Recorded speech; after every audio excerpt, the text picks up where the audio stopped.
સેવક સ્વર્ગીય શ્રી કાંતિભાઈ પટેલ જીનવાડાની પ્રથમ માસિક પુણ્યતિથિએ શ્રદ્ધાંજલિ। ગુજરાતના પ્રખર ગાંધીવાદી જનસેવક, કેળવણીકાર, સમાજસેવક અને રચનાત્મક કાર્યોમાં અગ્રણી, ગરીબોની સેવા અર્થે અનેક સેવા તીર્થ ઊભા કરનાર કર્મયોગી સ્વર્ગીય શાંતિભાઈ પટેલ અને સ્વર્ગીય મણિબેન પટેલની સાથેના સ્થાપક ટ્રસ્ટી કાંતિભાઈ પટેલની સ્થાપેલી શૈક્ષણિક સંસ્થાઓ પૈકી દાદાગ્રામ આશ્રમ શાળામાં આજે સંસ્થાના સંસ્થાપક પૈકી હાલના ટ્રસ્ટી, ગાંધી વિચારના વાહક દશરથ દાદાના પ્રમુખ સ્થાને પ્રાર્થના સભા રાખવામાં આવેલ। આ કાર્યક્રમમાં સ્વર્ગીય કાંતિદાદાના પરિવારની સાથે સાણંદની વિવિધ સંસ્થાના કાર્યકરો, લાયન્સ ક્લબના સભ્યો, સાણંદના અગ્રણી વેપારીઓ, તાલુકાના અગ્રણીઓ અને તમામ સંસ્થાઓના કર્મચારીઓ ઉપસ્થિત રહી શ્રદ્ધાંજલિ અર્પણ કરી હતી।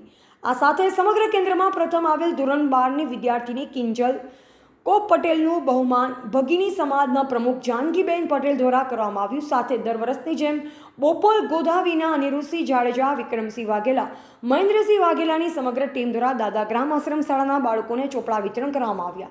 આ સમગ્ર કાર્યક્રમનું આયોજન સંસ્થાના હાલના ટ્રસ્ટીઓ ભગવતભાઈ પટેલ, રજનીભાઈ શાહ, જયસિંહજી ઠાકોર, બિપિનભાઈ પટેલ, કીર્તિભાઈ પટેલ અને ગૌતમ રાવલ દ્વારા કરવામાં આવ્યું। Reporter Chirag Patel, DT news live 24 Sanand.